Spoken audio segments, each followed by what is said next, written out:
Il est vrai que le Talmud a dit que si le monde a reçu 10 parts de beauté, Jérusalem à elle seule en a reçu 9. Mais il est vrai aussi que ce texte dit que si Dieu a donné 10 parts de parole, la femme aussi en a reçu 9.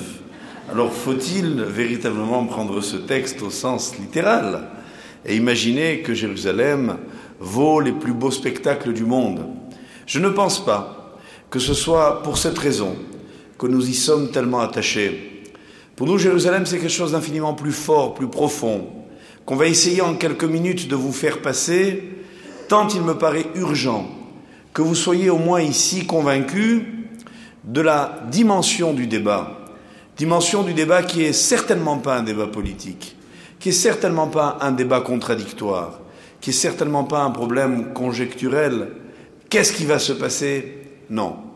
Je m'empresse de vous dire au début, au cas où quelqu'un part avant la fin, que je suis serein.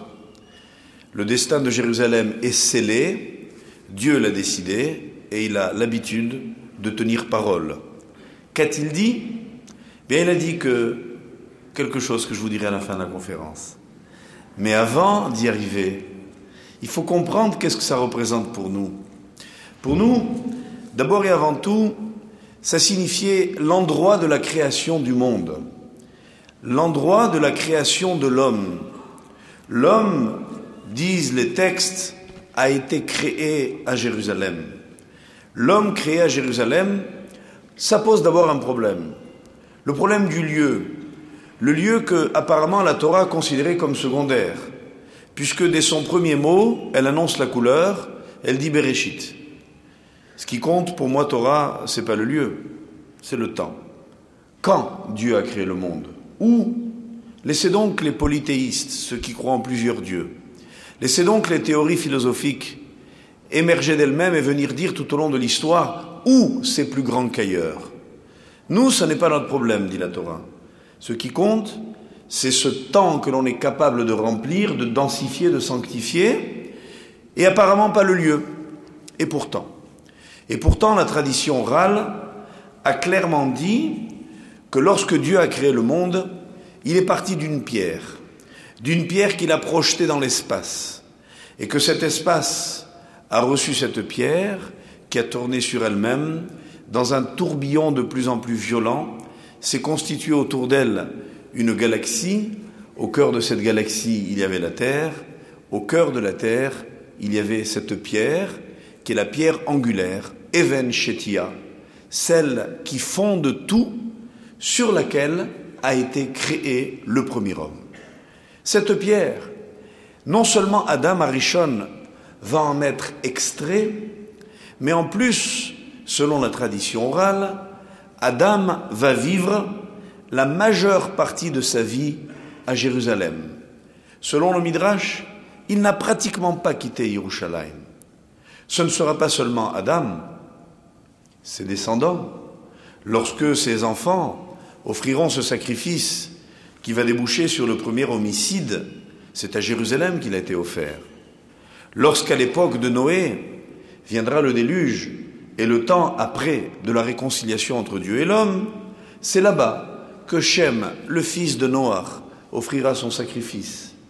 Lorsque l'histoire s'accélérera et que viendront Abraham, Yitzhak, Yaakov, lorsque Joseph s'arrêtera lors de l'enterrement de son père, lorsque, plus tard, les enfants d'Israël rentreront, Jérusalem sera leur rendez-vous spirituel éminent, essentiel, capital. Pourquoi? Parce que Dieu y a créé le monde. La création par Dieu est traitée clairement dans les écrits de nos maîtres. Celui qui certainement l'a défini en termes les plus modernes est Maïmonide, mais dans le Moreh Nevuchim, ou dans le Chelek Shlishi, dans la 3e partie de son livre, Rambam nous rappelle que le problème même de la création du monde est un problème qui est abordé dans le judaïsme avec une extraordinaire lucidité. Et voilà en substance ce qui ressort de ses propos. Dans ce monde, il y a deux forces, la force spirituelle et la force matérielle. On a tendance à croire, et c'est une erreur, que la force spirituelle unit et que la force matérielle divise. Pourquoi est-ce qu'on a tendance à le croire? Parce que généralement, dans un espace, là où il y a quelqu'un, il ne peut pas y avoir quelqu'un d'autre. L'espace occupé par une personne, c'est par définition l'exclusion de toutes les autres personnes. Là où vous êtes, personne ne se trouve, sauf de vous supprimer. Or, par définition, l'espace est division, il est antagonisme. Donc, on a conçu que le monde matériel, qui se définit d'abord par un espace occupé par la matière, c'est la division par définition.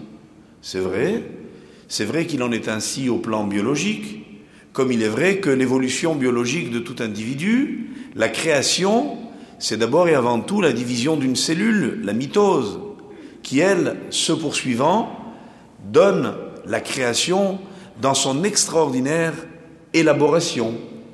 Mais au départ, l'espace paraît donc divisé. À l'inverse, les idées ne gênent personne. On peut se rejoindre dans des idées. On peut parler ensemble, s'unir autour de quelque chose. En fait, notre tradition dépasse cet aspect premier du problème. Et elle dit que dans la vie, au contraire, le monde spirituel est un monde qui remplit à l'exclusion de toute autre chose. Je m'explique. On dit dans la tradition qu'un ange ne peut accomplir qu'une seule chose à la fois. Si il accomplit deux choses, automatiquement, il s'agit de deux anges. Si à l'inverse, deux anges ont une même mission, c'est le même ange.